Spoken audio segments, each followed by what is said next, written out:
Well, hello everybody. Welcome to Monday, the 21st of July, 2025. This is the Ratings Show here on the Blue Abroad YouTube channel, proudly brought to you by Horizon Finance Group. Pommy, back where it all began, mate. Mate, back at the scene of the crime. How are we all? We all good? I don't know how long this will last. Maybe 1 week, probably 1 week. But it's good. It's good. Just soaking up every second we have before depression kicks in the next wave. Yeah, I suppose that's one way to look at it. I mean, you've started off on a positive. That's good. Good to see my attitudes change from Saturday night. To say that lasted long, didn't it? Yeah. Look, you've got to take everything in face value. I think this is actually probably, in my opinion, doing these ratings this week. This is by far, I think. I think very little people learn in defeat. I think 100% of people, though, can learn in victory. So I think you're more subject to ideas when everything's good. So I think this is a really good learning show because the problems that we've talked about for the last 12 to 20 weeks, right, have just basically manifested in a more obvious way this week. So we can talk about that. So that's good. So if you like negativity, here we are. Well, okay, so you were at the game. Great. You've watched the replay now. Anything else pop out to you that you saw on the replay that you didn't quite catch at the game? Yes and no. Look, I don't believe in this, like, being there gives you a different dimension. It does probably in the terms of you don't have to look so hard because you've got like the full 360 vision. Yeah. Why I watched the game 3 times is 1 is watching the ball, 2 is watching the people around the ball, and then the third watch is genuinely around the notes of the first 2 watches. So it's like, for argument's sake, let's talk about this game. Adam Cherrie gets the ball in the second quarter. Who runs to his left side, moves to his right, and when the camera pans, what are we seeing him kick towards? Yeah. I would be looking at specific situations in that. Is there any noticeable Doherty going, can you handball it to me? Things like that. So that's it. But genuinely, when you watch modern day camera angles, it's the same with soccer, it's the same with football. You get so many angles on that passage of play, you've just got to actually look for it. So yes, it makes it easier at the game. Has it made me a cultural icon? Absolutely not. No, of course. Should be though. Well, I'm looking forward. I'm looking forward to seeing hopefully more greens tonight and hopefully less reds. I'm assuming we're going to see less reds than what we have in the last 6 weeks. But anyway, we're going to go through. I also wonder if we have anyone that is watching this rating show for the first time. If there is, let us know. Have you just found the rating show for the very, very first time? And if you have, let us know. We're going to go through player by player. I'm just very excited to redo this. Let's start, shall we? Mr. Weitering, Mr. Game 199.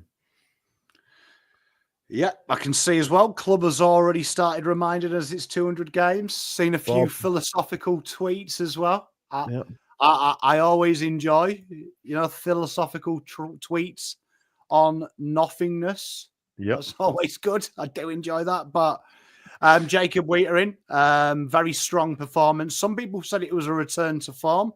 It wasn't. I want you to take a notice of his heat map. Dead in the fullback, back to his traditional role, locking down. Got an incredibly hard player this week as well in a certain Mr. Jake Melcham. He didn't lose one of his 1-on-1 contests. He had 3 of them. Very shallow ball use this week from Jacob Weitering. So he was kind of more just getting the game going, keeping possession. But this was the only matchup that had a risk factor attached to it. Melksham's been in sensational form recently. Yeah. And traditionally, everything that Jacob struggles with, he doesn't like the medium-sized forwards. Prefers a proper key. So Melksham is one of them horrible players. Plays a little bit undersized. So very, very strong from Jacob. Yeah, not much to say. Absolutely battered Melksham as well. One thing I like about Jacob, and this was probably the first time we've seen it for 4 weeks, is him actually lead forwards where he wants, as opposed to the forwards leading him. So a bit of confidence for the Jacob. That's what I noticed with his game. Definitely, it was on his terms. Didn't go into his shell. Also had to protect young fella and lead a little bit better than what he had been. And I thought he played with a bit more mental freedom. Do you reckon he got on the beers heavy last week when they went to that pub session? The beers? Yeah. Have you heard the story? Dog, fill me in. After the Brisbane game, Pito said that they all went to the pub for a bit like a connection piece, just got on the beers. That's like something you say to your wife, innit? Oh, babe, love. Game finishes at 9, but you know what, babe? I got to go and have a couple of beers with the boys, haven't I? Boss's courtesy, it's part of our... What a lot of cods wallet, you know what I mean? Team bonding over beers. Behave. I can tell you, I have sat next to Mr. Weitering while he's had a beer, and he is definitely a kind of guy that savours the taste, put it that way. I don't think this guy is a man who's necking him. I think he might be one that deserves to neck a couple just to get it all off his chest. I feel like he holds a lot in. I don't know. Well, everything in moderation, mate. True. So Mr. Jacob Weitering gets a 7.8. That's a lot healthier this week around. That's very good. Is it just me, or is the shade of green a little bit more or different? Yes, we changed. So we always do little off behind the scenes things. Mm-hmm. And this green was unanimously voted as a more appealing green. So yeah, it is a more appealing green, and I haven't seen a lot of green in a long time, so that's probably why I've noticed. Not many people on YouTube, mate, who make little editations, but we are one of them, mate. We are one of them. All right. Always looking for visuals. 7.8.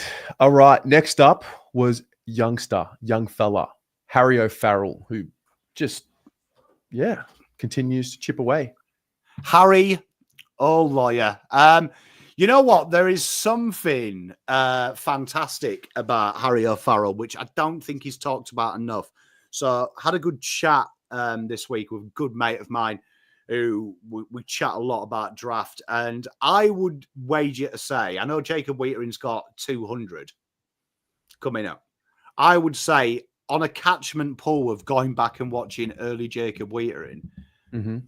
I think Harry O'Farrell at this stage of the career is a far more exciting player in the terms of modern day. And why I say that is it took Jacob Weitering about 30, 40 games to really have that confidence to peel off his man and play hard. And he played back shoulder, and that's no criticism of him. That's what most people do. Something about Harry, though, is seeing his short catchment of games. He's had games where he's been absolutely battered. And he keeps coming back for more. And this game was case in point. Real strong at trying to get in front of his man, wrestle for front position. Definitely a size issue with Harry. You can see that with him being not the biggest man. He just get ragdolled at times. He just get pushed out. But I really hope whoever's in charge of the club and in charge of development and making sure he's okay, I hope for the next 30 games, he's never critiqued for that. Because if you look at all the modern day mid defenders, particularly Sam Taylor can get himself in shit because he might be too ostentatious. It wins you games though. And tell you what, Harry, he finds a way, doesn't he? Whether it's climbing over the back of you, sprinting in front of you, diving. I like that attacking penchant. There was a contest that he attacked in the third quarter. Don't even think he hit the ball, to be honest, but it's just the way he flew. I had to check his height. It says 197 on the website. I also want to know what his wingspan is. He can reach a very, very long way into the sky. Yeah, he's got some nice attributes, but I also don't want to get too carried away. He's 19 years old. He's born on the 3rd of May, and he's just played his 4th game. So, yeah, very, very early stages. But I don't know if I'm looking too far ahead. I probably am. With Weitering, Farrell, and then this Harry Dean fella that just continues to... Oh, no. Well, I'm looking at 2026 because we're not winning the flag this year. What's the roadmap? Oh, okay, sorry. Start of the year, it was we don't know what this 2IC to Jacob Weitering is. End of 2025, we know Jack Silvani's that. This young man's come on in leaps and bounds. There's another one, father-son, that's coming. All of a sudden, we have plenty of defenders on the horizon, and they're quite young. Well, good mix of young and more experienced. What's the roadmap here for you in your eyes? What, as in who the 2IC is? Yeah. I think long term, it's going to be interesting what they do because Harry Dean is very like the guy we're about to talk about in a minute. Okay. A lot more accomplished from the 3rd position, interceptor. I do think in an ideal world, Harry would be playing that. That's the more traditional way that you develop a intercept key tall. So that's going to be fascinating. I do think it's Jack at the minute, without a shadow of a doubt. I think Jack has to be pole position to be the next key. But, I mean, would I be shitting myself round 1, 2026, if you tell me Jacob Weitering, Harry O'Farrell and Harry Dean are the 3 backmen? I wouldn't be. I wouldn't be genuinely concerned, no, because I think Harry Dean is... if Carlton use him right, will be accomplished day 1. Right. Okay. I think you're very lucky. You've had your butt kissed with Harry Dean because he's just a natural intercepting, ball-using player. Okay. Well, food for thought. It'll come up in the off-season, no doubt, as we look at Harry O'Farrell's score. He gets a 6. Very solid score there. Then we get to Nick Haynes, which is the guy that you were talking about regarding the future of Harry Dean. Yeah. Two fascinating things about Nick Haynes. One, if you quickly bring Harry Farrell up, you'll notice they're perfect height. Look at the pictures.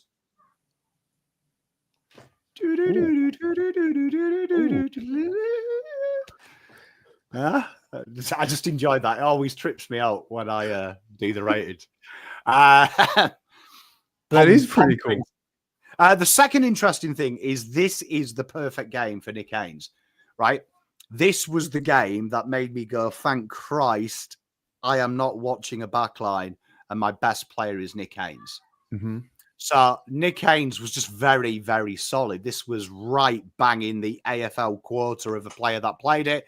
You can see positives in intercept possessions and rebound 50s, which you'd expect, negatives in scoring involvements and pressure acts and ground balls. So all average, just where you want him here. He was just in that nice little space. I did like the things that you don't really get talked about as well. And then 1%ers.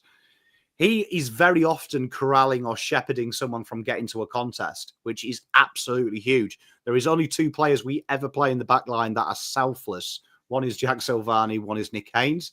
So that really does help Harry O'Farrell out. So it allowed Harry O'Farrell lots of times to get to the ball unimpeded and not be doubled up. So that is Nick Haynes using his dark arts, his craft.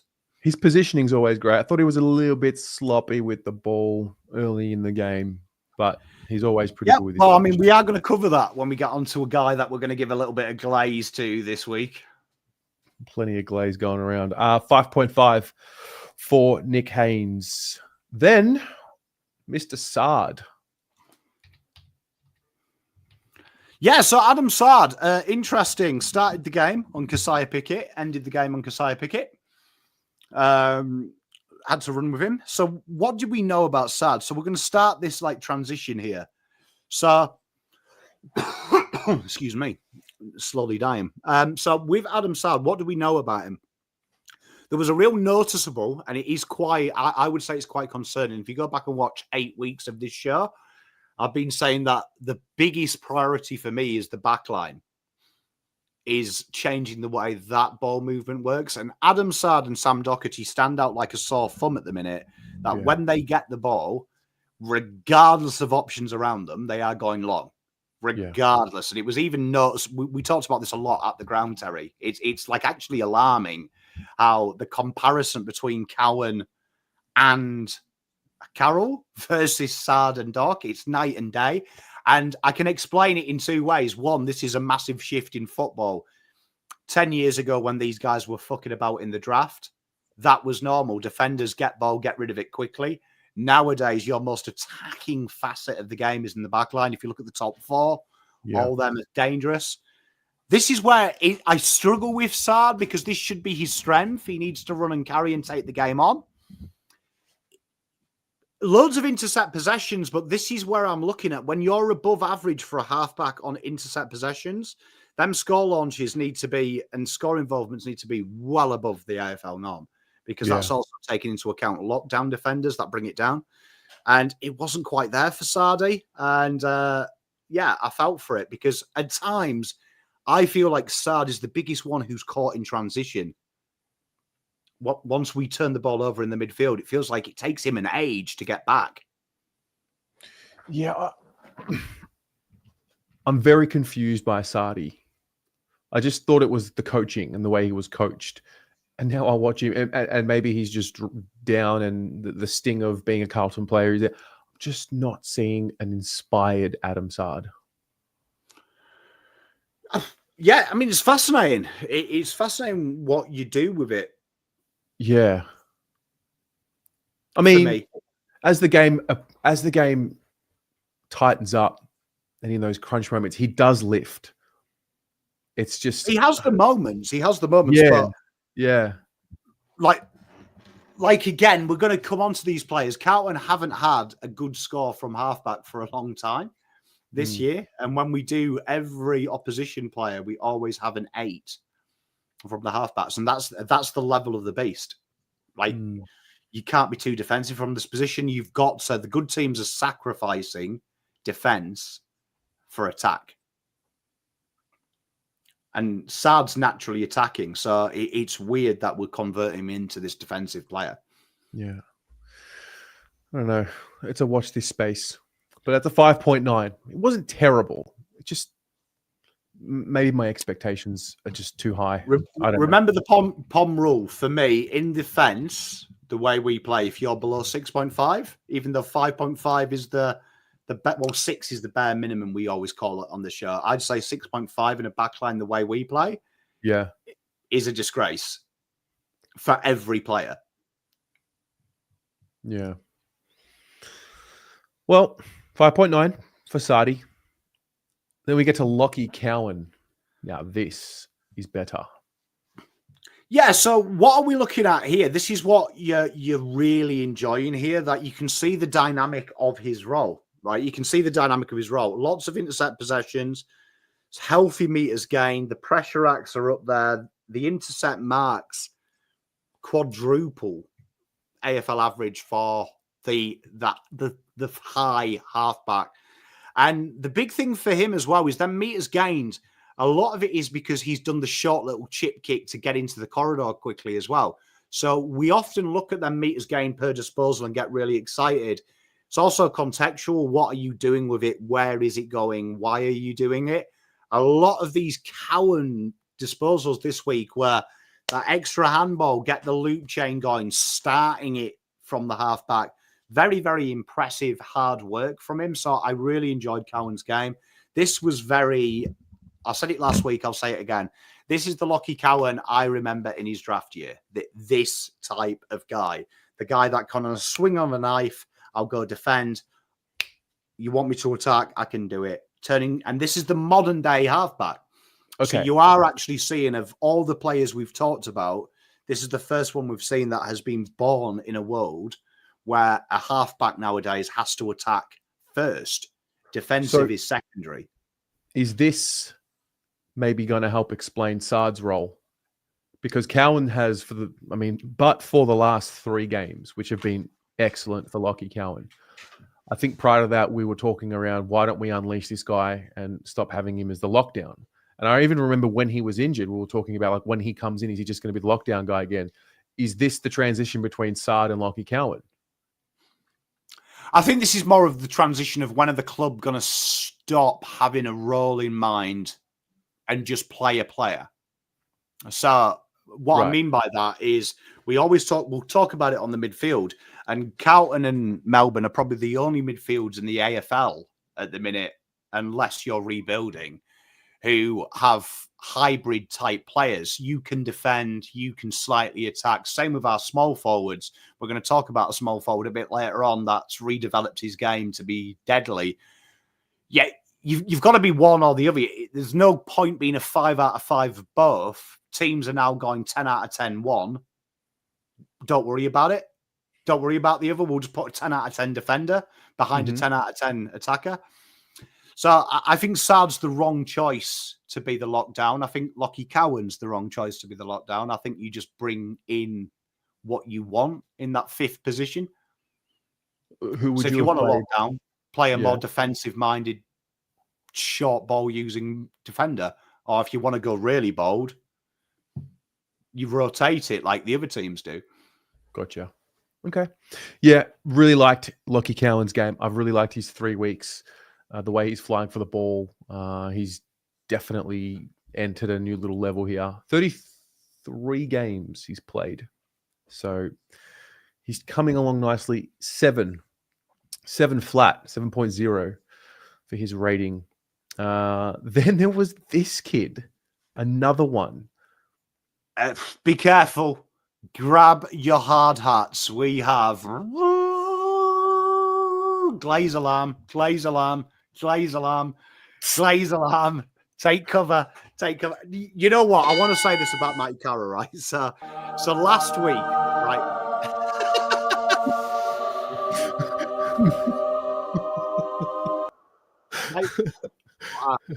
Times, right? Running with a ground ball in pressure, right? And we did talk about it heavily that where do you lie the blame? Do you blame Matt Carroll? Do you blame his senior players? Do you blame the coaching that you don't pull him off and give him a break? What really, really excited me this week is the first ground ball he had. He took the ball, span, dodged Keziah Pickett, and did the exact same thing. And what is great about that is what he did last week wasn't the wrong thing to do. It was didn't have enough time. But the players now, I want you to see Nass, Lockie Ash, Rory Laird, players that play this role, they take risks. Josh Dacos is a great example. Go and watch Josh in the halfback line. That guy will look for a handball receive in congestion in front of his goal and back himself to get himself out of the trouble. Fantastic. The meters gained, these were all pure meters gained as well. Pure meters gained. Handball receives, running with it, getting the ball going forward. Intercept marking strong. The intercept possessions good. This is what I would expect Sard to do as a bare minimum with his experience. So that's not having a knock at Sard. I'm not knocking him. But this is what I would expect as a bare minimum. To see Matt Carroll do it, though, in a very premature time in his life, this was a joy. And what scared me is the third rewatch, I just made sure I watched halfbacks. Matt Carroll and Cowan are built different. Like, this was the first time we've done this show in about 2.5 years. We can talk about a halfback game, and it actually feels like we've actually got a halfback that I wouldn't laugh at if I was an opposition player. I'd be genuinely, if I'm Hawthorn this week, Matt Carroll's in my conversation of what if this guy gets off the chain? Yeah, right. That's a really interesting turn of events from 7 days ago. No, but genuinely. And you know what? Credit to him. Last week was horrible. Last week was horrible. The mistakes he made and having the pressure, MCG, people just waiting for you to make a mistake so they can blow the place up. To have the balls in the first 5 minutes to take on arguably one of the best small forwards in the league. Yeah. In the same area you fucked up the week before. No, massive. That's the kind of shit that wins flags, Terry. That ballsness, that testosterone, that wins you flags. Mate, 19 years of age, 12th game, kicked his first goal of his career as well. And he will be 20 on the 28th of November. So, yeah. 3 minutes into the third, right? I went Nick Yeah. Dacos too. That was how good it was. And there we are now. Look, end the glazing. We're back now, chat. We're back to normal, Pom. But Matt Carroll, oh yeah, mate. Well done. If you ever feel low, ever feel sad, go and play the last 5 minutes of this show. You'll feel better again. 8.1. Very good score. Very, very good stuff. All right. Oliver Hollands. Oliver. What was that? Oliver, the song. You ever watched? Please, sir, I want some more. No, I didn't. But I was going to say this is a very different heat map that I've seen from Ollie. Can't believe you've never watched Oliver. What the fuck's going on? Right. Anyway, let's go back to this. So again, this is see what I said about Adam Sard. Right now, this feels like Ollie Hollands and Adam Sard are in the same role, and we've just picked him. We just picked him. Like where I feel like a normal selection committee would go, right, Carroll, your job is to take the game on. Cowan, your job is to set up transition. Weitering, you know what to do. Ball comes in, win it. Harry or Farrell, you keep fucking going for it. Keep attacking. Haynes, mate, watch the young pup. Watch Weitering. You make sure you get in the way. You try and stop men getting to the contest. Feels like right now, if anyone else had this team, it would be like, right, one of these two is doing what Carroll's doing, and one of you is going to sacrifice your game and protect them. So when they do get up to half forward, like Ollie does, you're going to drop in and sacrifice your role. And this is weird for me because I feel like every other team has 7 defined roles for their halfbacks and key defenders. I feel like we've got 5, and then we've kind of just put 2 others there, and we're like, you know what? This could work. And it's not. And Ollie, he works hard, no getting away from how far he runs. But right now, Ollie's game at times is filling in for the people that haven't quite ran back, haven't quite got into position. And that's affecting his game. Because look at them pressure acts, nearly double, Terry, what a normal human being has in that position. Yeah. It says to me, you're working hard. It's called an effort indicator for a reason. If you are putting that much effort in and I don't notice you with the ball in hand, that means one of two things. Either you're working hard for no return because you're rubbish, or in this case, you're working hard to cover other people, which is ergo affecting your game. So this, I would love to see a game sometime this year. Cowan one halfback, Ollie the other halfback. Let Carroll work from the pocket like a pseudo Cade Simpson used to, who still managed to attack the game from there. Because I think Carroll's got it. And have Haynes the other pocket. I'd love to see it. And let's just say that the 7th halfback is a rotation for us to play an extra midfielder. Right. Okay. Is there a link between what we see in this heat map and Blake Acres not being in the team? He didn't spend that much time up the ground, to be honest. Mm-hmm.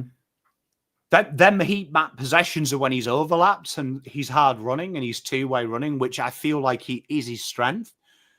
But like I say, a lot of the times he's slotting in. So when he was down the left, there was quite a few times that he's had to come off his man and slot in because Locky Fogerty was deployed as the left wing. So it's almost like the best way to describe Ollie Hollands at the minute is polyfiller. Okay. 5.2 for Ollie. Then we get to the middle and we start with the captain, Patrick Cripps. This is 2 in a row now. Yeah, the last 2, and it's pretty much a copy and paste from what I said last week for me. Yeah. This is Cripps' best game, right? And I get turned on when I see he's got less handball receives than other mids. Yeah. And the reason I get turned on with that is because it means he's not attacking the game. He is facilitating the game. And I don't think there is a better facilitator in world football at the minute than Patrick Cripps. I think if you let Patrick Cripps just win ball and give it to someone, you're going to be in a good time. And I felt like even though Carlton lost the midfield numbers, it was reassuring to me to see that they kind of, this is moving forward. This is how it has to be. If Cripps is doing this and you put the right people around him, that midfield will suddenly change from being flat-footed and boring to more exciting. And that's what Cripps does. And there isn't a better player in the league for me than Patrick Cripps at winning ball and giving it. And it was great to see him not be targeted when any other idiot won a ball. Yeah. Good game from Cripper. And I thought I thought the battle between him, Oliver, and Viney at times was some of the best football I've seen. It was a great watch because I thought Cripps destroyed Oliver in and around the clutches. You don't get to see it as much as what you used to, but when these bulls lock horns and they go for it, it is always good to watch them. Oh, couldn't agree more. Couldn't agree more. And for me, that's where he is. That's where he needs to be. Like, I want to see that game from Cripps. I like that game. Cripps winning the ball, giving it off to a player because he's a danger. He's a danger when he does it. Always. 7.9. It's good to see him back in form, playing and enjoying it. Then we get to Adam Cherrie. This is different. Not sure if I see him on the right side as much as what we have here. Yeah, I hope Voss doesn't watch this show because when I said I'd play 6 defenders and have a 7th extra midfielder, he might have gone, hey, you know what? Pom's validated my idea. Cherrie halfback. I knew I liked that English guy. Voss, if you are watching this, I am not validating that. It is an option, though, to you. I will give you it. My issue here, right, again, with Adam Cherrie, these are great.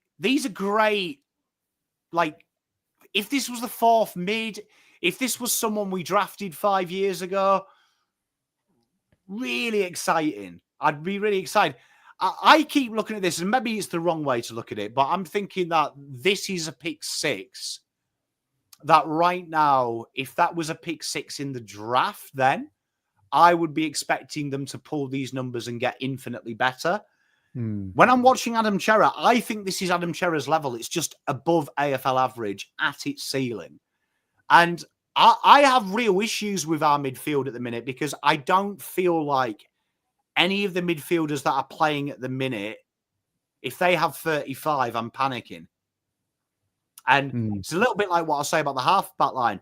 And watching him at the game, I was like, hopefully I'll watch it on the TV when I get home and I'll be like, oh, Pom, Adam Cherrie, what a player he is.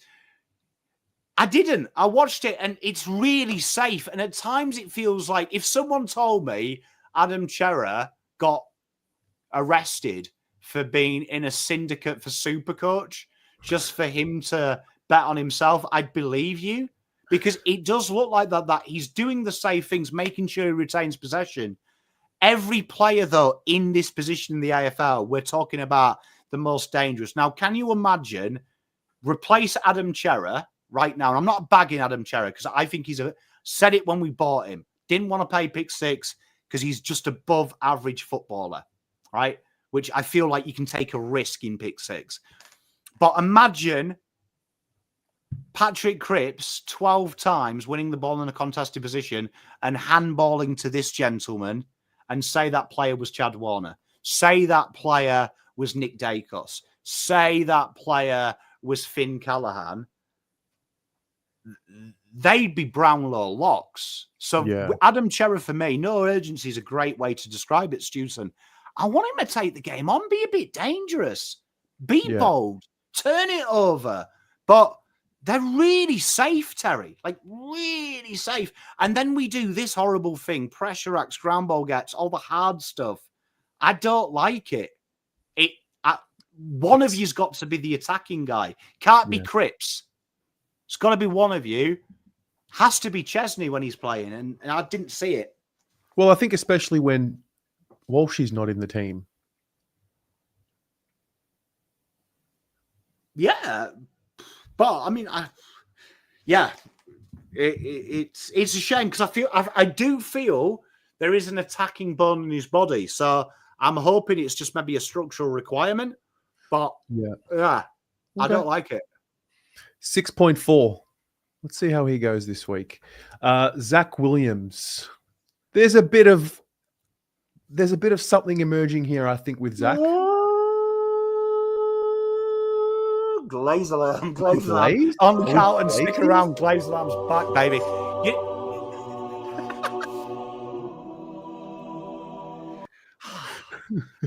Tell you what, I'm not Catholic, but you know what? I would quite happily punch myself in the balls and sing Ave Maria. This guy here is a little bit different, man. A little bit different. This gets me excited because at the ground, it was obvious. This guy sees a ground ball, doesn't fuck about, picks it up, right? This guy gets the ball. Instead of looking behind him, which is Cherrie's first instinct of looking at the side, he's like, let's go. Short handball, I'll run on. A lot of times, this guy is blatantly ignored by our midfield. But for a guy that only had 40% midfield time, to generate twice the amount of score involvements as Adam Cherrie, who had 80, to generate more score launches than Adam Cherrie, who had 80 to 40. So half the time, you see why. And it's because he's just go, go, go. He's got no second gear. He's got no defensive bone in his body. He ain't wasting. Do you remember that lady after the floods? And she's like, ain't nobody got time for that. That is Zack Williams. Zack Williams, do you want a two-way run? He's like, I ain't got time for that, baby. I'm just about goals, bro. Yeah. This here makes me excited because are you ready for a bit of glaze? There is a certain gentleman knocking around called Cody Walker. And if you wanted to see what Cody Walker could be like, I want you to think of a guy called Jordan Dawson, right? A guy that can float anywhere and have an uncanny knack to take the game on and change games. In 2 years' time, if Carlton get this midfield right, and they're going to have to remove 3 midfielders that played this week for it to be right. We've got Jagger, he's going to replace one. Cody's going to potentially replace that. They need 2.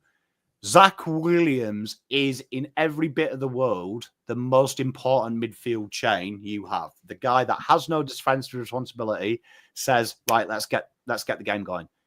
And I hope to see, before my time is done this season, of this guy and Cripps getting 80 to 90% of the midfield time. I want to see Cripps hit this guy because he had the most handball received in our midfield. I need it to be way more. I need it to be 12, 16. He had the most handball received and he played 40% midfield time? Yeah, in that midfield. So, and that's because of how hard he works. He's one of the few. If you watch stoppages, our midfield has this tendency to go behind whoever wins the ball. Yep. Zack, he ain't doing that. Zack goes in front. Zack's like, mate, work. Beat your first man. Get the ball to me. I'll take off. He kind of forces the play to become instinctive, doesn't he? Yes. Yeah. And look, if anyone watched my video I did on the Brownlow, we talked about Nick Dacos and we talked about how Nick Dacos, people criticize him for being soft, don't realize his actual model of the game is everyone else gets out of his way so he can get ahead of a stoppage and do what he does. That's what Carlton need to do. If we're going to play these bulls all the time, one of us has to say, right, okay, don't defend. And it needs to be Zack at the minute. But 2-3 years' time, this is Cody. I'm kind of relieved to be talking about Zack like this. Like, really? Okay, plays off really now. Back it goes. Okay. Anyway, no, look, I think there's some positive signs here with his we'll call it his last month. 6.0. So you're saying instead of 40% time, just steadily increase it to get him to 80, 90%? I'm going to be totally honest with Zack, right? He's been, I'm not even going to say it's unlucky with injuries because I don't think it's a surprise that since he's had a bubby. Yeah. He's now just totally fit. So I'm going to speculate here. Maybe he's realized the value of your time on this planet. And that's what happens when you have kids. It massively changes. You know what? Maybe I won't have that popcorn kernel chicken after training. Maybe I'll have the sweet potato salad. Do you know what I mean? Maybe I'll eat ghee as opposed to full fat milk or whatever. Maybe that's happened to him. But what is, for me, he's on a big salary, a year to go. Zero trade value. Zero trade value. So throw that idea of let's trade him away. Because if you do, you're going to have to pay some of his salary for a year. Let's do it. Let's do it. 23 games, 80% midfield minutes. If it breaks, it breaks. If it goes, it goes. True. Get your money's worth. Because if it works, you've got to start changing your midfield. I'm sick of seeing these posts. Cody Walker will save us. Cody Walker will save us. It won't, because when Cody Walker comes into this midfield, let's just say he was 2 years old, nothing would change with this midfield because Cody Walker wouldn't last 5 minutes in this midfield. It's not his game plan. He would very quickly become a one-dimensional player because all his skill set is on the other side. We've got to make that adjustment now. So when Cody and Jagger are full-time in this mid, they're like, okay, cool, this is fun. This is to my strengths. So Zack is one of the ingredients. I like it. 6.0 for Zack. Then we get along and we get to George Huitt. Interesting conversation about to happen here. Yes, you'll notice this week a lot of our midfielders have had a lot of pressure acts. Yeah. And a lot of tackles and a lot of defending apart from one. And that is Zack Williams. And this is again the question. So I understand in the context, if this was just isolated, I'd be like, okay, you played Melbourne. That's what Melbourne do. But this happens when you're against a good side that doesn't want it. This is what happens when you have a bad side. This is where Carlton really have got to. Last year, we had this conversation of why wouldn't Voss play Kennedy, Cripps, and Huitt in the same midfield? And I think it's obvious. I hope we're all on the same page. You can't do that the way we play it because it's already slow and static. We're actually now seeing you can't play Cripps and Huitt in the same midfield full time. One of them has to rotate, and I think that has to be Huitt, in my opinion. I love Huitt. He's consistent. He'd still be in my best 23.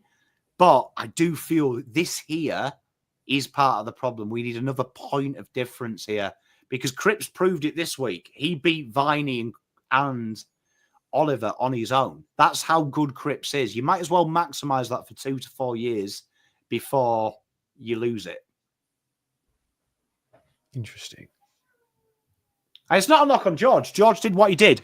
But the problem is, at the minute, we are giving 50 touches a week on average, maybe over with Cripps in it, that really aren't going to impact the game as dynamically as if we had that exciting flair.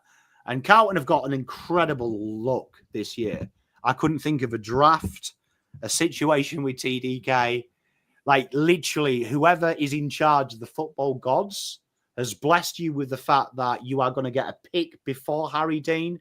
The way that the AFL is formulated, there isn't a chance in hell that you will lose the compensation pick because Harry Dean simply won't go in the top 10, as every club apart from 2 have a father, son, or an NGA. So they ain't going to do that. And that's a historical fact. Teams, every time we have a father and son, they go lower than where they're planned because of that. It's called the knock-on effect. And this year, we're lucky. So we can change it. But this is a big problem for Carlton at the minute. They have got to now look at trying to expand it. I think we've been kissed on the dick. TDK leaves, you have to change the midfield because you haven't got TDK to hide it.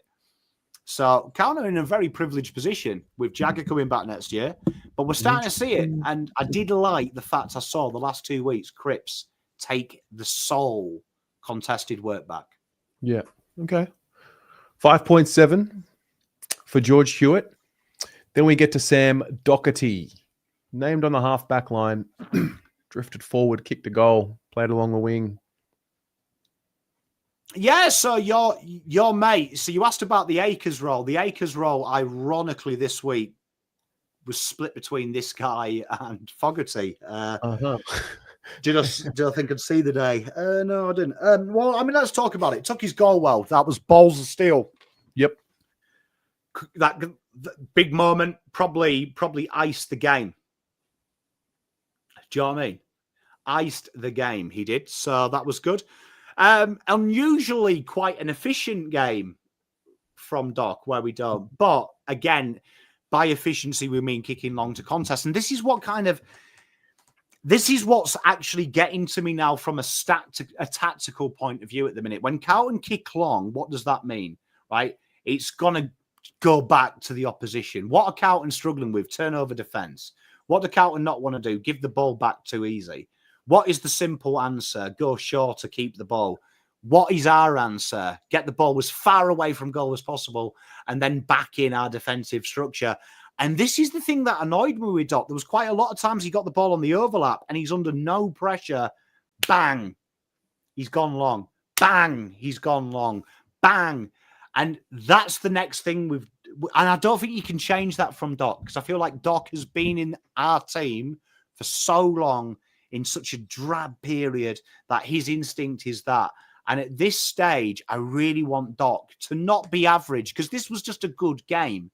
Mm-hmm. But for me, when you're hitting over 28 in professional sport, I don't want okay. I want great/great. Yeah, that's fair. It was good to see the crowd get up for his moment, though. 6.2. Big moment. And you know what? Effort-wise, fantastic. We're looking at this now. Look, I have no time for sentiment. Sentiment just makes you miserable. No, that's holding back. This role is big part of our problem. Our transition is woeful.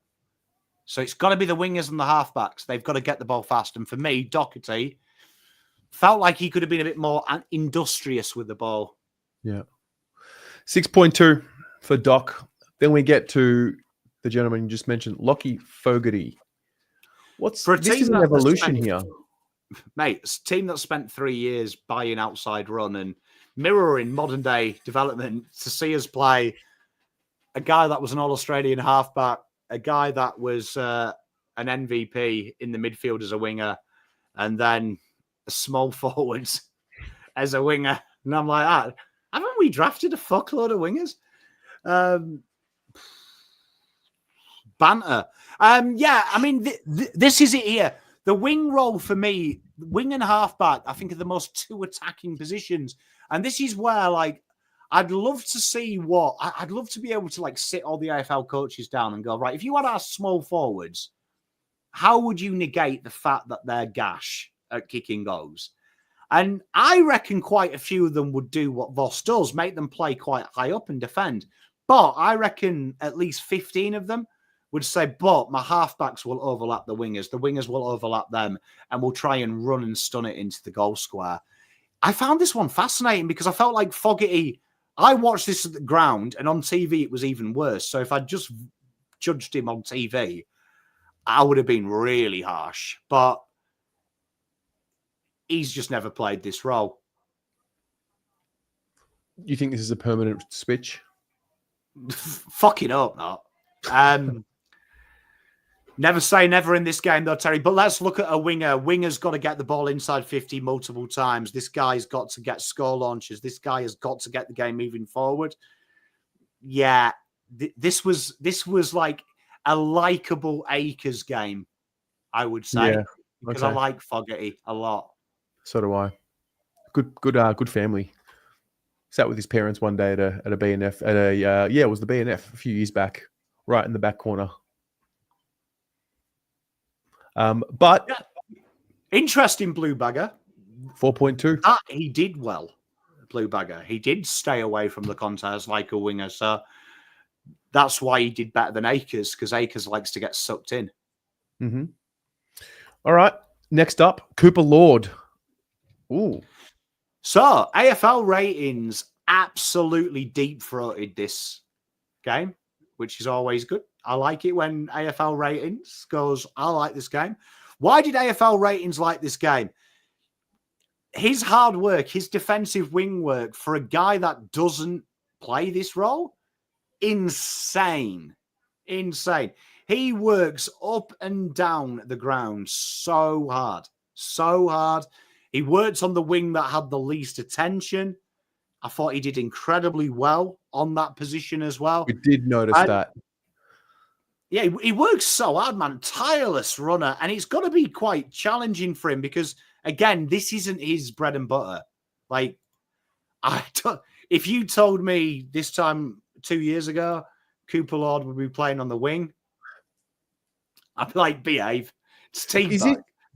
Is this where Huitt is? Is he the next version of what Huitt is?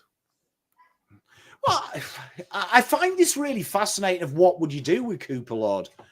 Like, I feel like his future is the middle, but I really do. I think there's something here, and I think that if you look at what other teams do that don't have the positional depth, they just the cheat code everywhere else in the AFL is you just rotate one of the roles and make another role better. So, for argument's sake, GWS are the masters of it. They just buy halfbacks and outside run.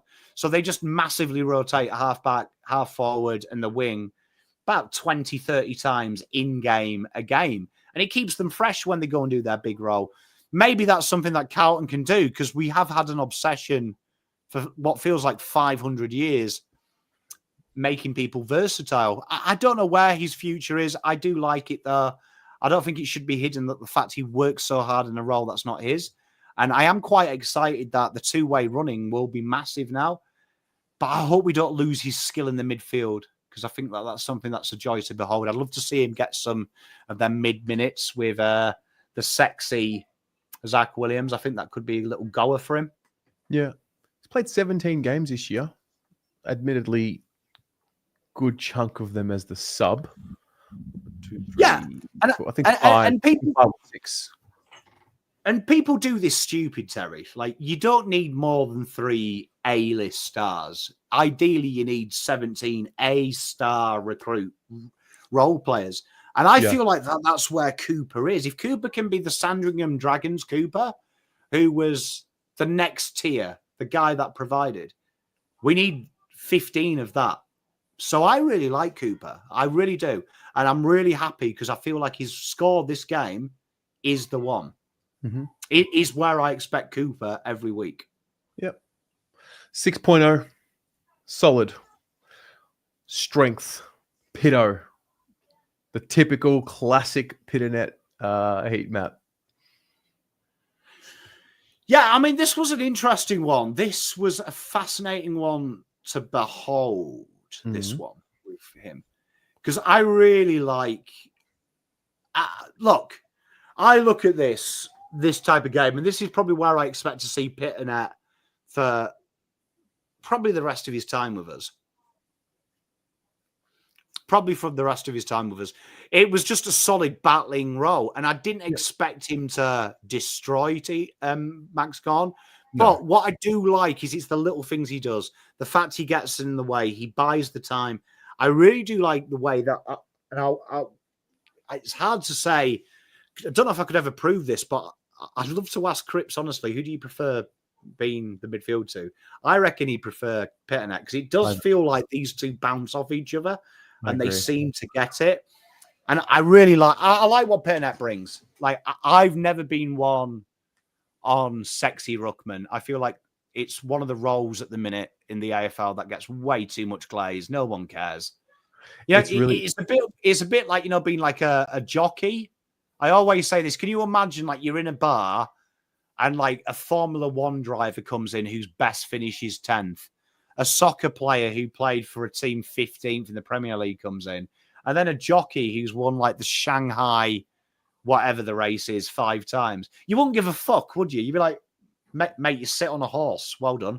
Yeah. I'm talking to the footballer and the car driver. They're cool. Did you catch Craig McRae's comments about rucks? I didn't. I did like the fact he stole my line off about Fremantle, though. It's good to know he's watching. No. So all the time. They were talking about rucks, and he said, you can have your hit outs to advantage all you like. I'll take a ruck that can mark the ball. And I mean, that's the conversation here with Pitto. Pitto, hit outs to advantage, king, not so much a mark around the ground as much as what everyone would love. Can't be perfect. It's just not him. Tom, don't know if he's a great. No, he's not a great hit-outs to advantage ruck, and I wouldn't say Tom's a great mark around the ground ruck either. He can have the highlight mark though, which might make it look better. Can it be improved for Pitto, or is this just him? I don't think it needs to because of the over-reliance we have on midfielders that do mark abnormally. Okay. So, like, the way we've built our list is if there is, like, if Carlton do what most great recruiting teams do in the world of sport, and that is talent recruit based on a certain set of attributes that you lack in your team. If we've done that, fuck, I hope we haven't. I hope we've just dart thrown. But we have definitely picked guys that can mark, guys that like contested work, guys that are two-way running has been the recent shift. I think you can hide it. What I like about it is we just need someone to stand there and clear house. And the problem I've got at the minute is we're playing a lot of midfielders that can do what he's strong at. If you replace two of our contested bulls with two nippy players and just had Pittonet, I think you would actually do it. I agree with McRae, though. I think it's what you've got to do, what you do with the ball. I just feel that he does do stuff that we don't have anyway. I don't think our midfielders shepherd for each other. He does, which helps. Very selfless. All right. 5. Whoa. So you come to a game for the first time in 4 years and we watch the Ashton Moir legacy game. You'd fucking want to after I did a video on him. I tell you. Yeah. Ashton, my boy. Big fan of Ashton. And this was nice to see. So it was nice to see Cowan. And it was nice to see this guy do what they needed to do. Do what they need to do. Be the guys that they were in the draft. I always think that's a huge thing. You know, when you watch the draft, I think it's so important that we see, you've got to remember you get recruited for your talent and the stuff that you do in the draft. So there is absolutely no point for me when you come into the AFL that you don't ever do it. Yeah. And it was great to see these were all the facets Ashton displayed in the draft. Leading from the pocket, playing almost as a secondary tall, but also being able to play below his feet. And his danger areas are so good. He's intelligent. He is so smart. His ability to open up angles with both of his kicks. I am a real big fan of Ashton. And let's look at the dart. The dart is insane from the young lad. Like, wow. It genuinely is. It's a real strong high half forwards game. Carlton were linked with Bailey Fritsch last week. I wouldn't take Bailey Fritsch, to be honest. I feel like this is something that you can grow into. And I think just naturally his lead-up work up there is very, very good. Very, very good. And Shiny Blue makes a great point. It's no surprise that Cowan and Carroll were his largest contributors to him because they move the ball quick with purpose, no fucking about. And that's what Ashton does. And that's probably why our small forwards are poor as well, because Smalls, Ashton's a giant. People forget that. People forget about Ashton. He ain't little. Do you know what I mean? He's 188. If you ask him, he says he's 190. So I don't know what to believe. I reckon that might be a Tinder exaggeration, but definitely that's what he can do. Third tall. 20 years old. He is. Just played his 6th game. Where do you stand on, you know, it happens all the time. The brigade. Oh, I knew it. Should have been playing the whole time. But I think the reason why he was able to play and has been able to play the way he has is because he was allowed to just develop and work on the craft earlier this year. I don't know if we get this without what he was doing in the VFL first. Yeah, I can see where you're coming from. I mean, I do think part of my problem is Carlton have needed a target at half forward since Jack Martin left. Yes, definitely. Right. And I don't think they've even tried to replicate it with anyone else. Do you know what I mean? Like, and I feel like it's just come in. Like it's just fallen on their plate. So I agree to an extent. You don't want to rush them in, but I'd also say I'd like to see them get the opportunity, because I haven't seen anything in the VFL bar the game that he played in the midfield that would warrant him being in the AFL as a player. Well, I feel the role though was desperately needed. We saw him in the AFL early in the year, and it came up on the fan cams. It's one of the rare situations this year where I've seen a player improve from early in the year. Like, we saw him against Collingwood. He was forced actually to come on earlier than usual, even though he was the sub, and was just clearly out of his depth a bit. But he doesn't look like that at the moment. He looks like the speed of the game is catching up to his mind all of a sudden. I agree. I can see what you're saying. From my point of view, I feel though that when Ashton got dropped, like you've got to look. I love Ashton, so I'm going to defend him to the hilt. Of course. But I mean, look, he played what? The first time he played Collingwood, didn't he? So that was round 5. And then to be fair, he played literally one game. He was the sub, and then he. Yeah. For me, what annoys me about our development at the clubs is anyone over the age of 25 at our football club can get 6 to 12 games before anyone complains about them. As soon as a kid has one bad game, he's jettisoned. Yeah. And simply, that's not how you develop. Sport will prove that to you. They need I would have loved to have seen Ashton get round 6 and round 7 and say, right, look, you came on, you were rubbish. Show me what you're made of, mate. Because in the VFL, ironically, people were delisting him by the by, Terry, because he was lazy, he was laconic, couldn't be fucked. That's what the rumours were. Then you had people who were like saying, oh, I've heard rumours when he was at Glenelg, he didn't train. You know, like complete rubbish that was lies. Yeah. I do. Sometimes you do need to see it. And it annoys me at times at this football club. Feel like we'll drop Carroll, which we did a couple of months ago for one bad game. We'll drop Ashton. I want to see him 2-3 weeks. And because character is coming back. And let's be honest, I love Ashton. First goal fell into his lap. And sometimes, what happens if that first goal fell into his lap round 6? Because in VFL, when them goals don't happen, he ghosts. Yes. So sometimes, I would say the way Ashton plays, doesn't matter if it's country football grand final. He needs it to go his way and get invested. Once he was in, I mean, look, he even cheated, didn't he, for his 4th? And he deliberately put the handball 10 metres too far for Evans, knowing Evans would get concussed and he'd be able to take the free kick. I mean, that's clever. That's IQ. Yeah. All right. Well, he gets an 8.2. He also gets a Rising Star nomination. It's massive. And I think he'll just definitely play every game for the rest of the year. Yeah, and Ashton, if you're watching this, my friend, don't fuck up, man. Come on, please. Nah, starting to worry. I was one more bad game, Ashton, away from deleting that video. No, he's coming along. It's good. It's a glimpse. I think that, I mean, for me, that's what I'm looking for at this point. Just the glimpse of the next wave. So fair play to him. Well done, young man. Then we get to Frankie Evans. Frank the Tank. Well, the guy who sat in front of us hates this guy. Yeah. What was that about?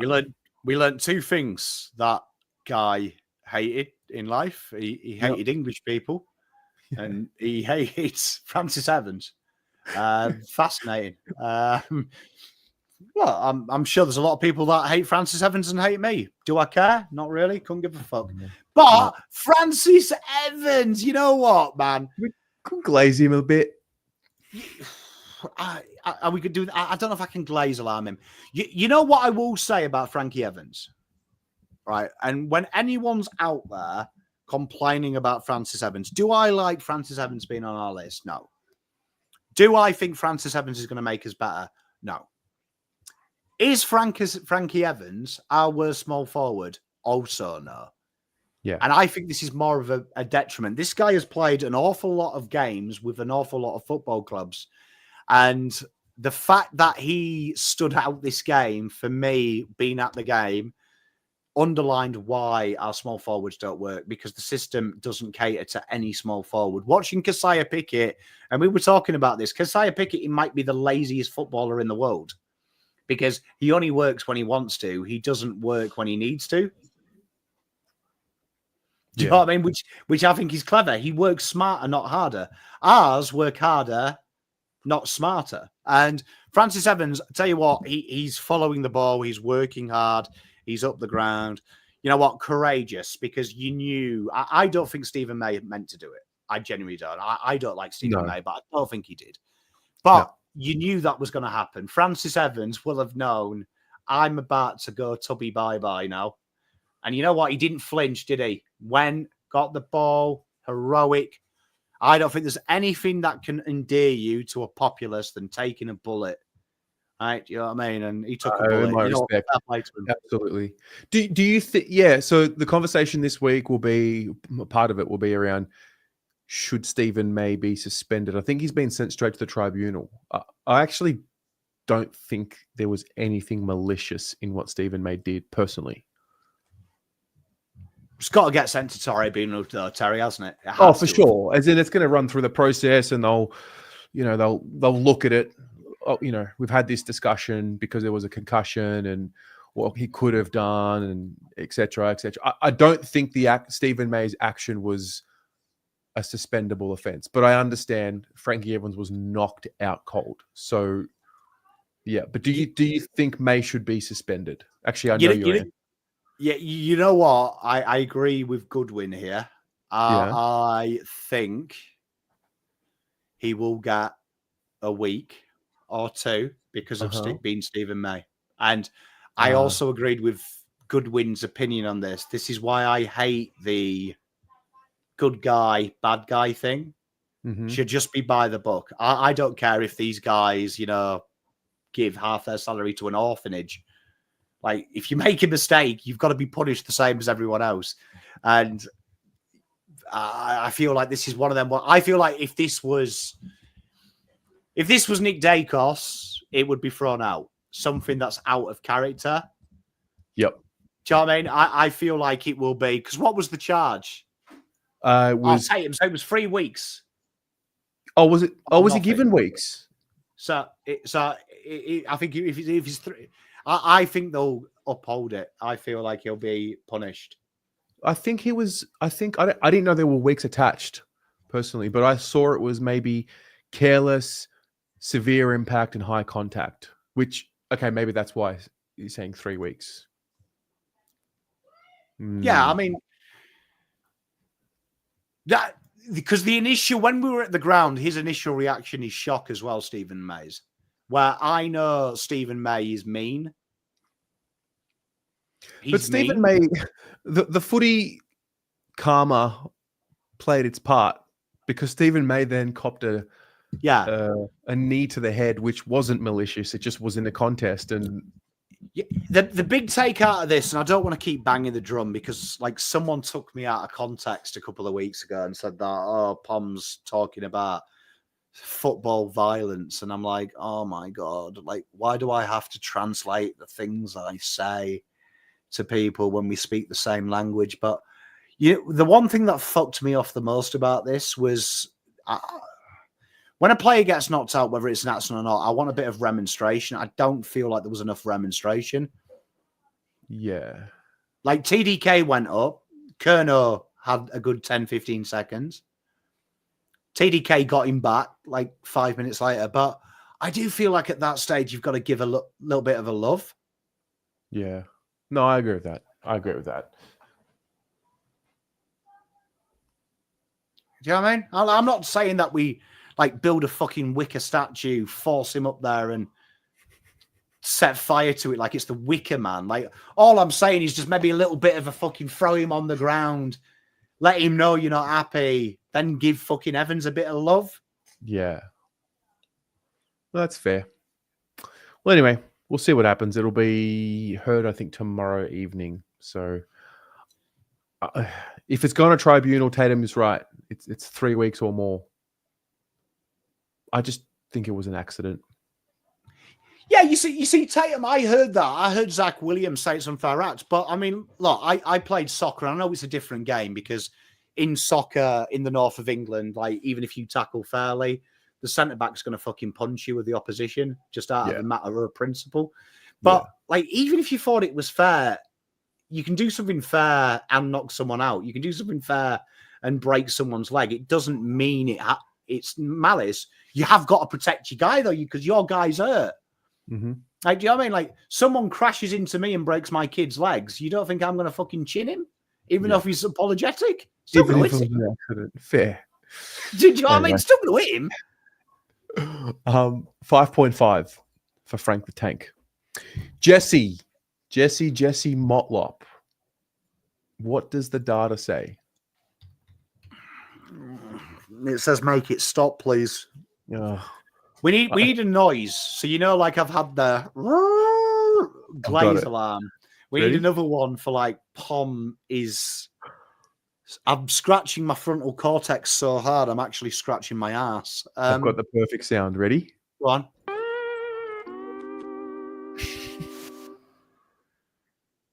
Yeah. When you scratch your eyes, I know. I'm going to be really honest. Yeah. I'm getting SPS vibes. And it's not because I think Jesse's shit. I'm getting SPS vibes because I feel like we have fucked around because... Do you remember SPS had that one sexy game in his first year?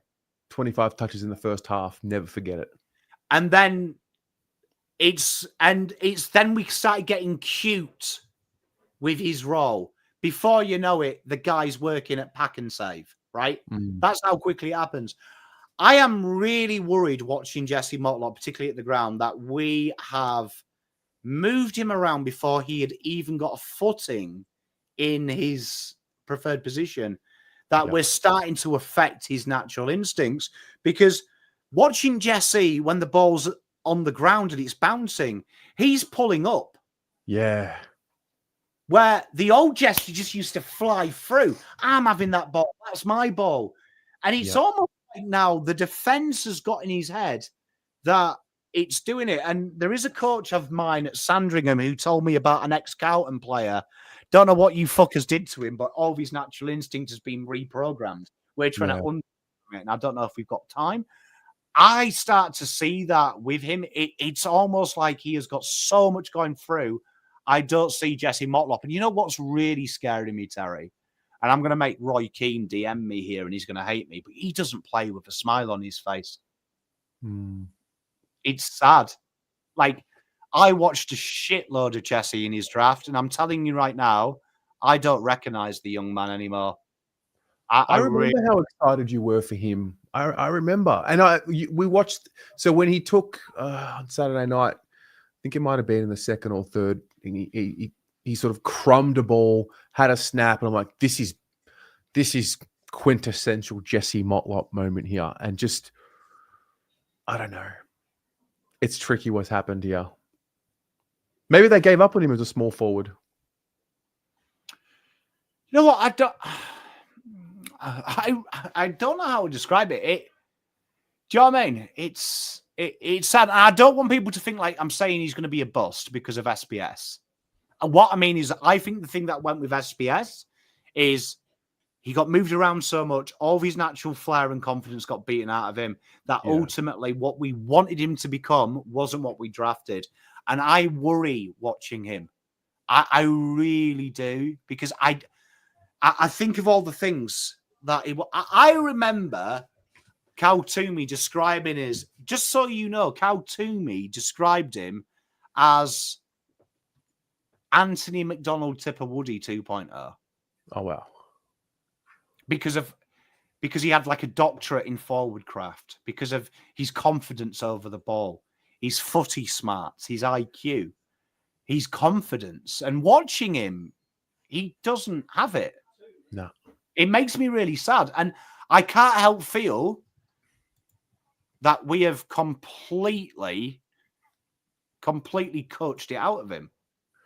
Yeah. He's 18 games this year, 58 games total. He's kicked 13 goals, 16 for the year. His second year, he kicked 24 goals and 7 behinds.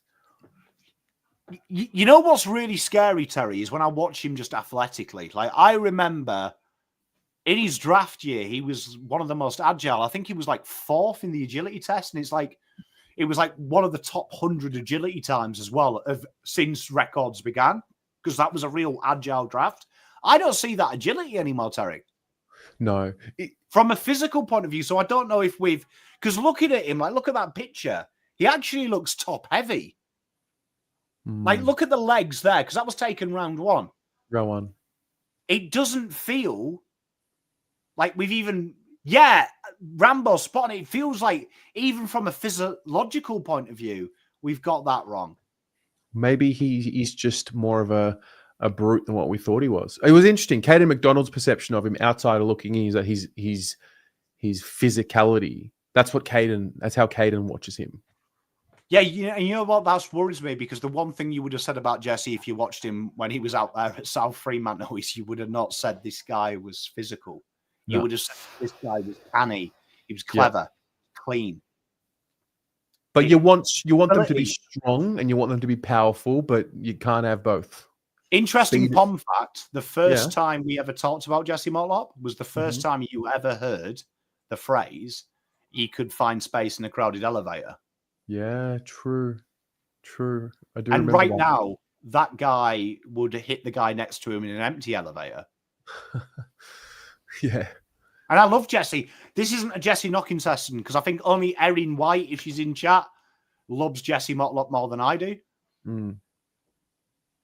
So I don't know if she's in chat. I know she loves Jesse, but I feel it really worries me, because I'm genuinely, look, I'm happy to be wrong. And I hope you're all behind me in this. I genuinely think he's incredibly talented. I think he's an incredible. No, he is. Do I think he's going to be all Australian? No, but I think he could be an incredibly good small forward. And I am worried he's lost it. And that's our fault, not his. 3.2 for Jesse. I just want him back. I just want to see that smile of his. Do you remember, like, when he did them celebrations? When he, like, just need that back. I'll send that to Jesse. Just want you back, baby.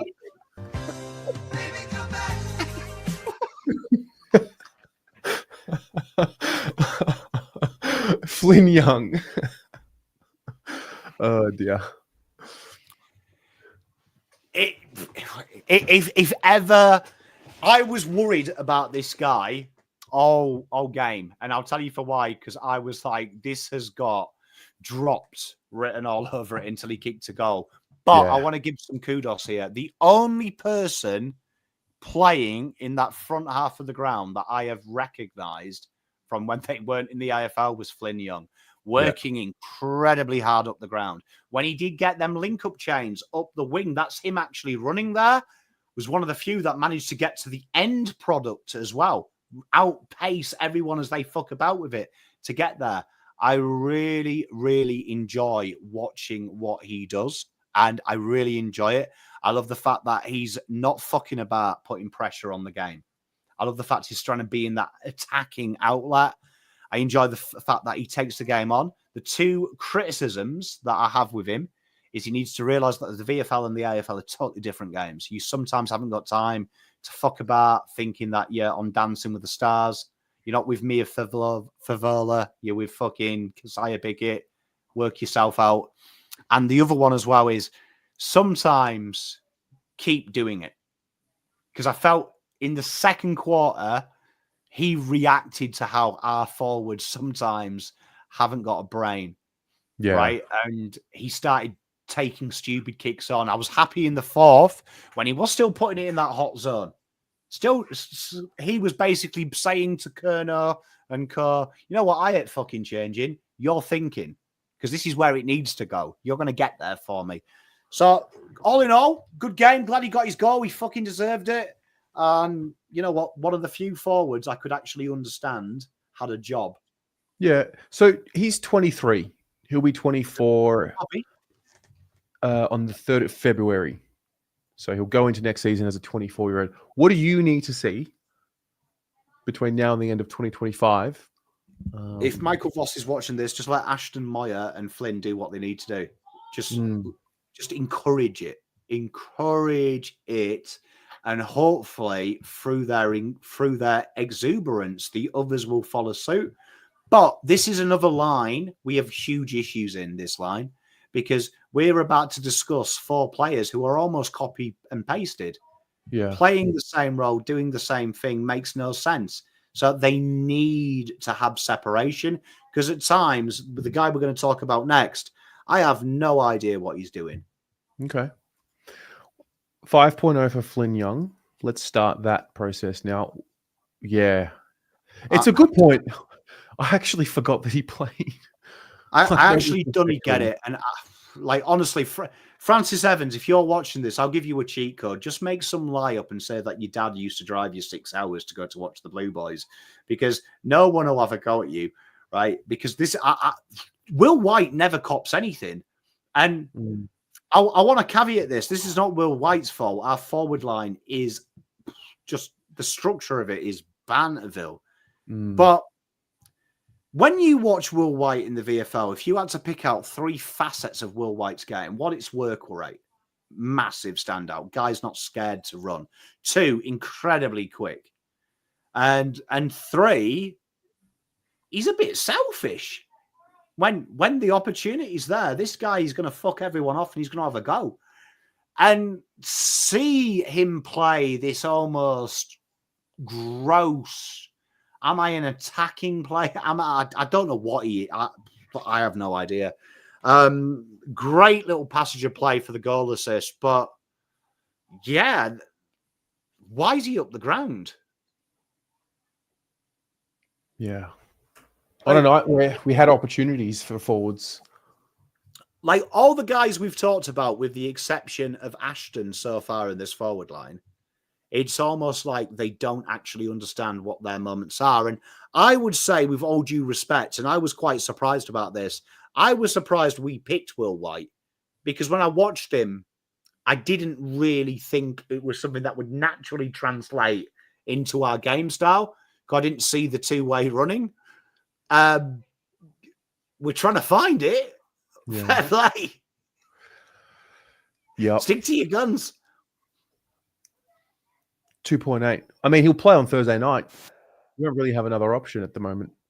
And I like him. I just feel like if this is where, if you knew what he was, you wouldn't be playing him like this. You'd be like, okay, look, he's quick. If the ball gets on the deck, maybe a bit like Pickett did, I maybe would play him full forward when we don't have the ball. Because if I can just kick it to him, he's probably beating everyone by foot. Yeah. All right. Well, 2.8. Then we get to Durds, who was the sub. Possessions behind the ball. Always interesting to see.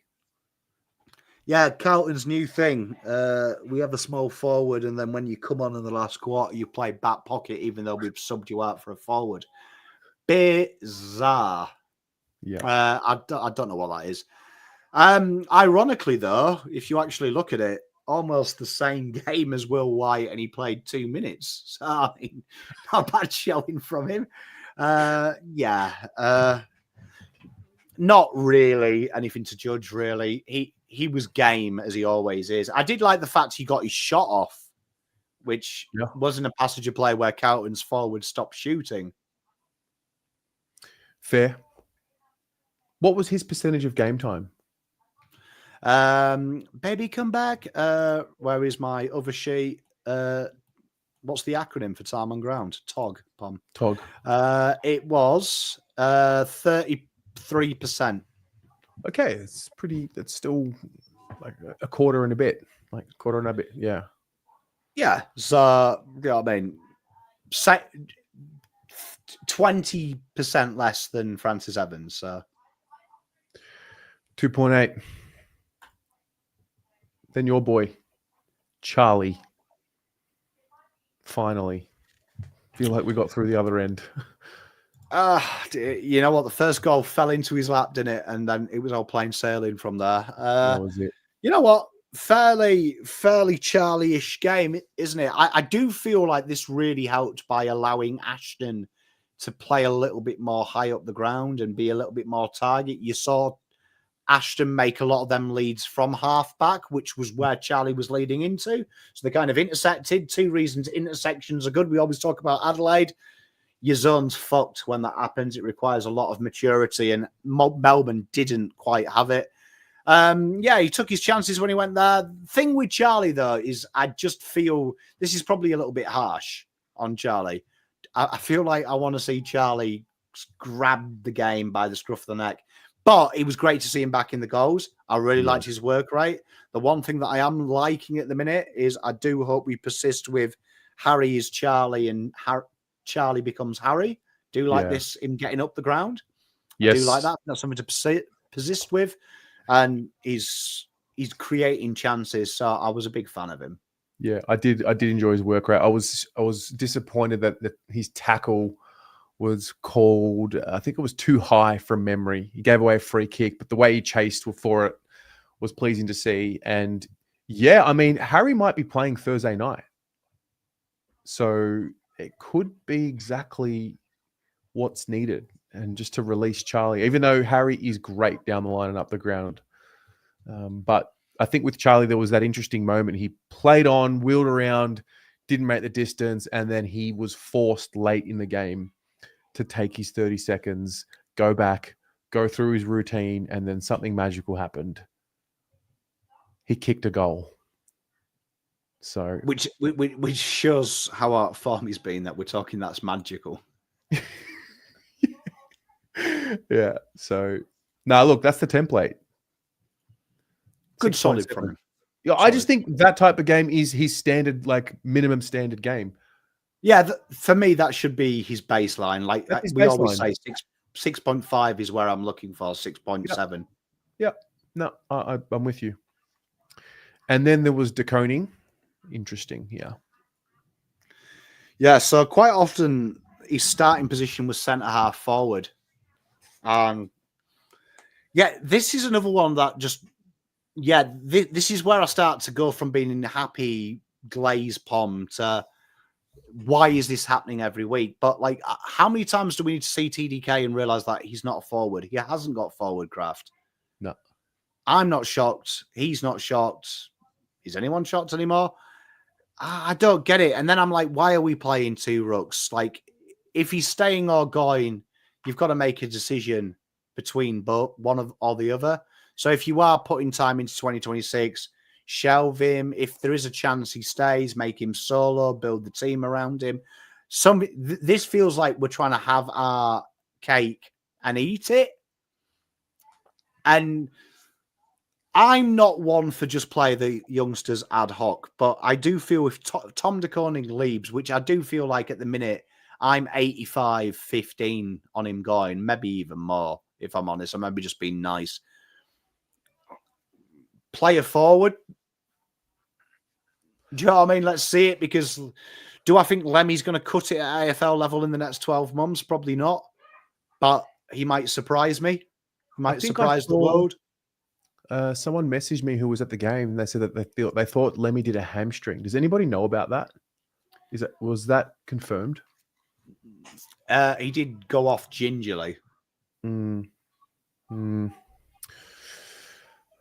don't know. The Tom one's interesting. But this was a difficult game. I mean, this is everything that we knew about Tom. If he's not full-time in the ruck, the best parts of his game this year, when that 1.7 offer came on his table, which is now evidently 1.8. I don't know how 100K went in 4 weeks, but fair play. The best part of his game was him floating backwards behind the ball. Yeah. Yeah. I mean, he lifted in the fourth quarter. But I remember thinking before the fourth quarter, I think I mentioned this to you at one point. I was like, mate, like it's just sad. I think I've been saying it for weeks. It's just sad to watch him play because he doesn't have his spark about him. I don't know. It's going to be interesting. isn't it? What he does. 3.6. And there's the team. Some green, a lot more green. Really interesting to see where the Reds are coming from. It's that same forward.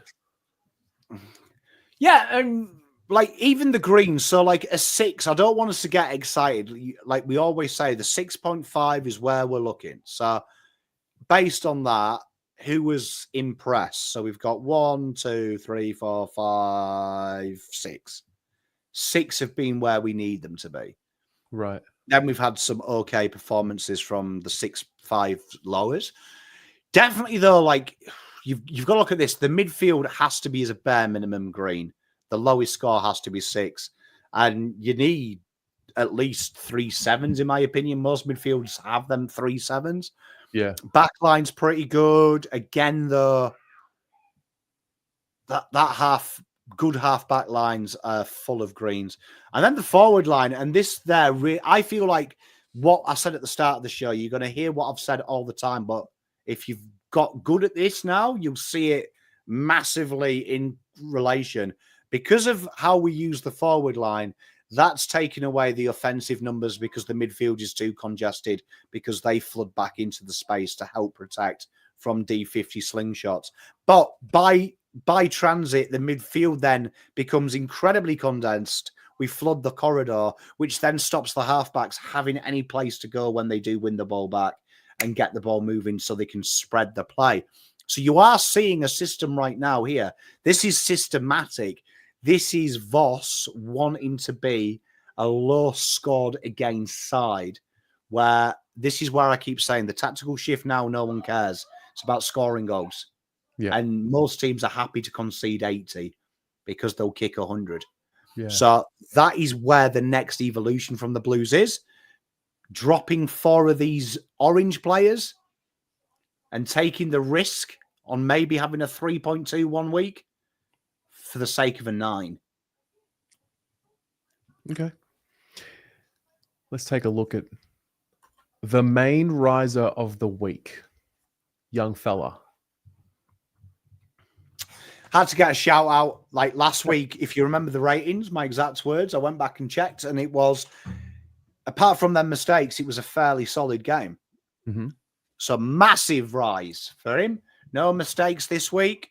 All gravy. Well played, Matty Carroll. Long may it continue. Love to see you and your mate Charleston out there one day, because I think Charleston might have you in bowl use. That'll be interesting to see. The player of the game was another young fella, Ashton Moyer. Young Ashy, eh? No surprise. Mate, play the kids. Taking him a while, he has, but he remembered how good he was, so good to see him. Yeah. And then the Horizon Finance 1%er with 9, Mr. Weitering. Yeah, Jack Silvani being out. Presumably, are we underlining Jack for the year? I don't know. I mean, apparently he's going to Collingwood, which we'll talk about on the Blue Abroad show. Is he going to Collingwood? Surely we're smart enough by this point to know that that article is just clickbait, right? Like, or Well, it is. I will say this, and I don't want to be mean to AFL journos, but it is Mr. J. Clark. And Mr. J. Clark has written many articles in the last few years. One, Sam de Koning, he's coming to Carlton because he's a brother of him. He's also wrote that Dan Houston was guaranteed. The hot Collingwood interest wasn't real because Jack Silvani is Dan Houston's best mate. So I reckon it is on the lines of Dan Houston loves Jack and mates. I reckon he's just done the old dart throw at that, to be honest. Yeah. Someone's but it makes sense. I did say it a couple of weeks ago on the Monday show with you. The most important contract signing is Jack, and I am shocked people haven't thrown boatloads of money at him, because a lockdown key defender is as rare as rocking horse poo. Yeah. I think Jay might have been under the cosh at work and just needed a quick article, needed a quick one. Do you think they think that way? Like, got to time my Carlton article for the year right. And he's just nailed it. Are you asking me, do I think people say things for the sake of it so they can feel seen and therefore gain a little bit of validation about their miserable existence? Yes, 100% people do that. Yes, I do think that's exactly what I'm saying. I noticed him perk up recently. It might have been after, either the North loss or one of the other ones. And just the way he was sitting around that table with his posture, I was like, and the way he was asking questions about Carlton, like he was just really digging in. I don't know, from that moment, he's really rubbed me up the wrong way. To be honest, though, I mean, I'll be totally honest. I know we're not talking about it on this show, but if I was a list manager, Jack Silvani would definitely be my top 3 candidates for players I'd be looking to bring in, because I think he's very much needed at most clubs, a player that can make the other guy better and do it. So, okay. Do I blame Collingwood? No. No, I got to ask the question. If Austin, I'd be tying this down ASAP, though, because I think that is the most important contract. Yep. All right, let's go through some of our opposition. Pay them some respect. Start off with this guy, man. Sheesh.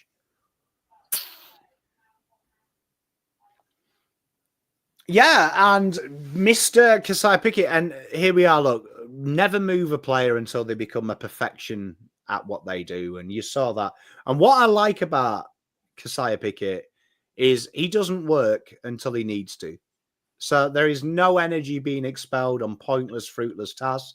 How many times did you and me have a laugh, Terry, that he was like just literally sat down in our goal square, like just watching everyone else play? He was just kind of like, But when that ball gets turned over or when that ball is about to come his way, this guy is working overtime and he works incredibly hard. He reminds me very much, if anyone ever used to watch soccer, of Dimitar Berbatov. Looks like he's horrific. Yeah. Not working hard, but when the ball comes on his terms, no one works harder than him. Fantastic. His distribution elite. His work rate, him working hard up the ground to pull Carlton out of position, link up play with his midfield. Sensational. Top quality footballer. Yeah. 8.5 was his rating. It's exceptional stuff. Salem. Why did you point out Salem's game? What stuck out to you? So I want you to talk just predominantly about just halfbacks and how different halfbacks work. And Christian Salem's that odd one out for them. So they've got the intercept sorted. They've got their lockdown sorted. But I want to show you there, look, the meters gained below normal, but double the score launches, double the score involvements of Sard and Doherty. Right. Because he was a cog in the chain. So this is how teams play that hybrid player, right? Instead of having one do one thing and then my next best halfback is Sard, so let's just make him the defensive guy. Sometimes just recruit a player that can do it or just play him to his strengths and give him the role. And I thought Christian Salem is just that really boring, nagging type footballer. Do you know what I mean? Just keeps working really hard. So incredible effort from Salem. And I could have picked anyone here. Bowie works hard as well. Bowie's a bit of a nightmare, a bit more noticeable. Salem works hard, though. Grafter. I like a grafter. 7.5. And then Maxi. Ooh. The same heat map as Pitto. Maybe a little bit bigger of a circle. Yeah, he's moved a wee bit more. A little bit more. Even he's moved a little bit. He got some Gatorade. That was the difference. But look, I mean, what do you have a look at with Gorn? Like, what do you notice? Like straight away, these are the things that Gorn does. So hit out win percentage, he had 53%. So I know McRae says I don't really focus on that. He's a little bit of a part of it, but this is really fascinating. Why I wanted to pick him out is I feel like Petrarca works really hard.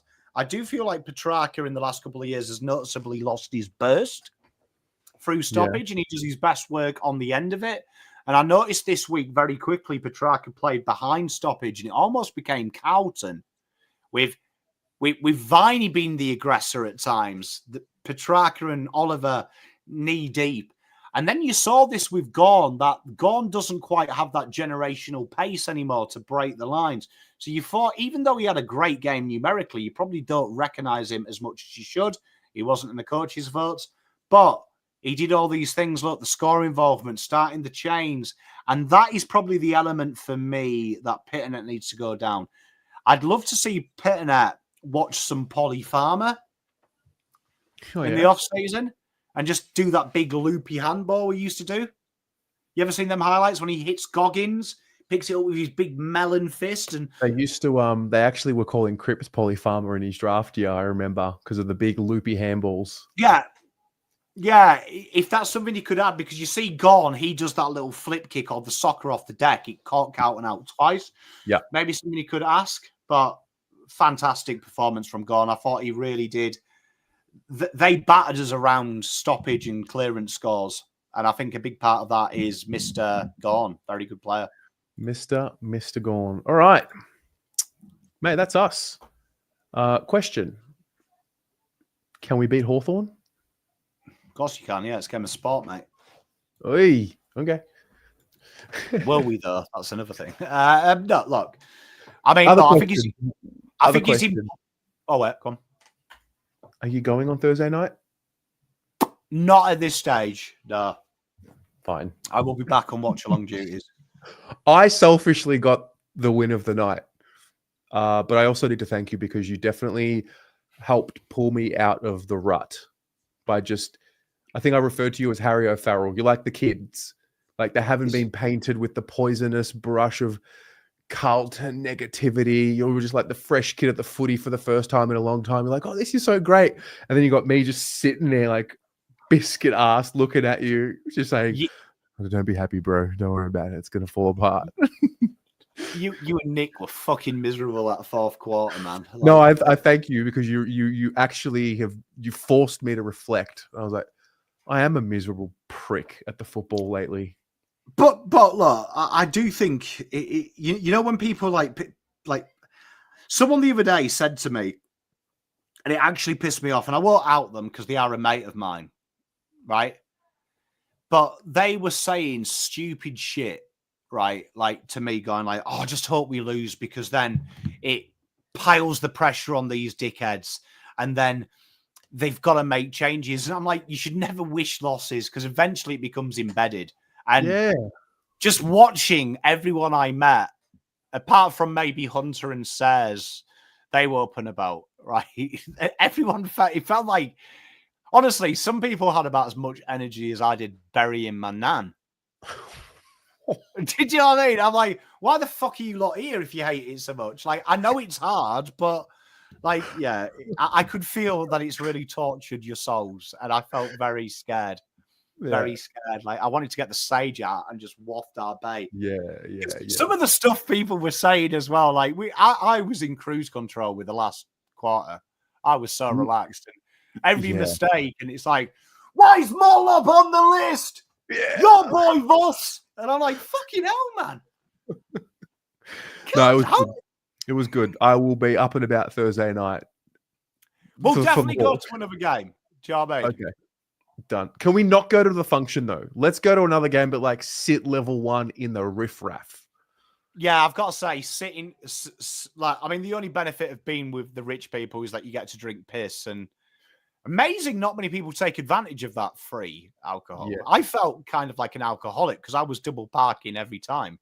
Yeah, you know, like a real man. Speaking of, I mean, like we appreciate that we were, gifted the opportunity to go because Nick from Horizon Finance Group took us to the function. So, yeah, thank you. But our table was the only table that was drinking, man. It was. Oh, can we also talk about crushed macadamia? I'm all for like being experimental with your food and like, all of that, but like crushed macadamia on a burnt, overcooked steak. Not sure. Yeah. Terry saw how class I am, and I like took one bite. I'm like, is that fucking nuts? Like, I thought macadamia only goes on white fucking vanilla ice cream. Yeah, it goes with like Biscoff and. Like, I was genuinely confused. What's the green shit? Woke state. Oh, John, proper fucking woke nonsense that food was. Oh, what? Mate, it was when they said this as well. Oh, you've got like a lamb fat Jew? And I'm like, what? So you've made gravy with the fucking juices like normal people? Yeah. Yeah, you know me, man. Look, like I was only happy at half time, and then I was genuinely upset, wasn't I? Because the sausage rolls, I could actually taste what meat they were, and I was like, I like eyeballs and anus in my sausage rolls. Well, that's what I enjoyed, Aki. I had a pie at halftime. Pie with some dead horse on it. It was fucking amazing. Genuinely the most uncultured human being. Like everyone was like, "Oh, how good are these sausage rolls?" And I'm like, "Nah, they taste like fucking meat. Like sausage rolls don't taste like meat. It's got rubbish in it. That's what makes the sausage roll good." Yeah. No, it was whatever. It was fun. I just say my highlight though, Terry, was watching you do the most working class thing ever in the poshiest way of getting a teaspoon of ketchup and then swirling it on top of the pie. I was like, what a double contradiction we're living in here. Oh dear. Oh well. I don't belong there. We were so out of place. Like so out of place. Oh dear. Anyway, also shout out to the girl that was sitting 2 rows behind us, squealing with energy. She was amazing. Yeah, and I heard Dad tell her to be quiet twice, right? And I didn't want to tell him how to parent because he looked like a big Italian fellow, and I'm never going to complain. But that's what we need. Yes, I what we needed. She was going up and fucking about. mental, calling Charlie a crusty-head clown. Yeah, she called him a poodle, which is an incredible word to use. That was my favorite. Like she was getting up and about, and then he makes it one mistake. You fucking clown. Get in. Don't know her name, but she was awesome. She was great. Anyway, and that was round 19. Hopefully, we can smile a bit more before the end of the year. Yeah. And this Pommy will be the memory. You know what? Fuck it. I've made a decision. Let's go. Let's do it. Thursday. Yeah? Let's do it. Yeah. Fuck it. You've got me up and about there because with the away games next week, Fremantle. Yeah. Next Sunday. So let's do it. Go on. Let's sit, cheap seats, have some beers. And you know what? Tatum says that we're going to get battered. Let's see if I've still got this energy if we lose. Come on. I'll still have it. All right. Now I'm going to find your tickets. You tell me now. We can find I'm sure we can find your tickets. Oh, you got tickets? I've got them. I just won't give my mate my ticket. Great.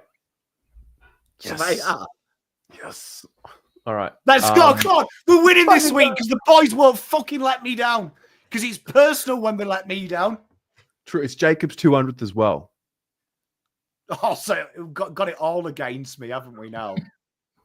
Golly, I've got milestone game, no free beer. I've got to buy my own.